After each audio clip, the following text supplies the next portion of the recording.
So I came across this video from 3 years ago talking about censorship and why it wouldn't work. Now, this was before Elon Musk bought Twitter, so you can kind of get an idea of what censorship meant at that point.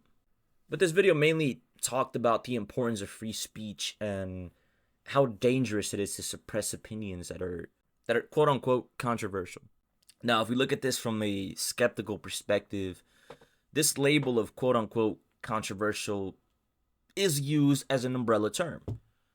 And this umbrella term gets applied and it's connotated by whoever, quote unquote, controls the narrative. Now, I'm not saying that to mock it, I'm quoting it. And this narrative control would come from the platform itself or whoever the platform takes orders from, whether that's sponsors, higher ups, governments, take your pick. Now, all of this said, this is a legitimate concern. Abuse of power is real, and agendas are constantly pushed and shut down by those in power or with influence. Now, whilst this fear definitely has realism to it, and a lot of fears may get exacerbated, when it comes to making solutions and finding a progressive way forward, we often make a mistake in times of desiring such change. We delve into a position of advocating for the exact opposite side of the extreme spectrum we think we're fighting against. We'll go straight from 0 to 100. And when we do this, we ignore mediation. To give a few examples, if we wanted to go on a diet from consuming, let's say, large amounts of sugar, we immediately think of going to 0. No sugar in a day. When it comes to screen time, if we have about, let's say, 8 hours, which is not unrealistic in today's society, we'll think to go to 0 hours. These are both unrealistic and, considering the sugar, unhealthy. Moderation, mediation, and balance, these are crucial things you should apply. You can't approach these things in a black or white framework. That's too simplistic. Now look, while the intention may be in the right place, this is a lazy tactic. We shouldn't opt for the opposite extreme as a realistic solution just because we want to move as far away from whatever problem we think we're going against. To put it on a number grid, from negative 100 to positive 100. If we think the problem is at 100, a lot of the time we think of the exact opposite extreme and bring solutions from the negative 100 side. Again, negative 100 and positive 100, they're both 100 points away from 0.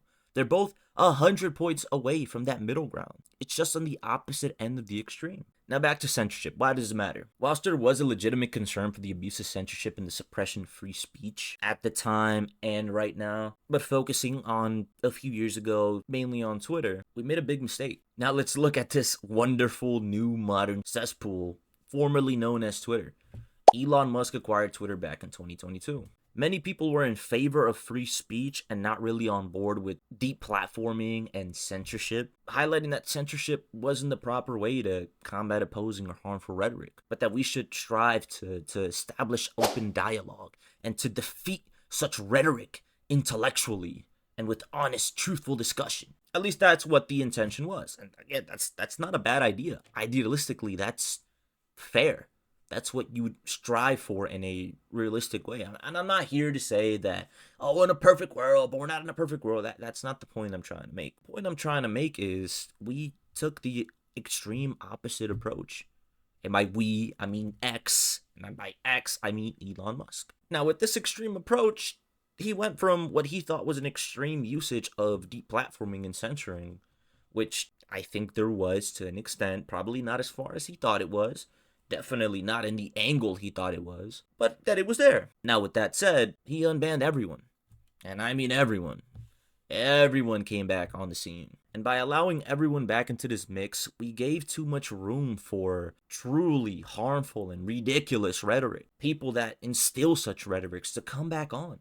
We allowed extremists to create and push their agendas, to garner influence, especially on young and impressionable people, which, by the way, those are not mutually exclusive. All types of people are impressionable, all ages. With this said, this toxic environment, seeds were planted, and eventually this created a huge set of problems. And now we have a toxic wasteland, now known as X. Racism, xenophobia, every type of phobia, white supremacy, even Nazism has become normalized on X. I was keeping track of these things. I've talked to people about these growing trends as they were happening. And it's crazy to see how steady that growth towards normalization was. And now we have what you'd assume is a far removed from reality social media platform that grossly promotes hate speech in a way. But to be honest, social media is becoming real life. The lines that distinct them are becoming very blurred. Now, look, that's not the focus of the video, but the point is, how far else can such hateful rhetorics stretch into in real life? But the lines between strong rhetoric and hateful extremism became immensely blurred, essentially erasing such a distinction entirely. Elon Musk made a mistake, allowing everybody back in. There was no intention of mediation or balance. He simply wanted change without nuance. You can't abandon nuance just because you think that anything relatively close to whatever was being used before that you're not a fan of is all garbage. You need to approach things in an intellectual way, approaching such ways through some reform to what's already there, innovation, understanding constantly evolving trends and the social climate, methods with actual nuance. You don't stop knee pain by cutting your leg off. Now, look, you can take whatever conclusions you want, apply it to other real life scenarios, but maybe censorship isn't as bad as we thought. We were forced to accept the opposite extreme of an extreme that really wasn't too far removed from what we should have been doing. We shouldn't have banned everybody that promoted any controversial speech, but we also shouldn't just accept everybody back, nor allow them to do whatever they want.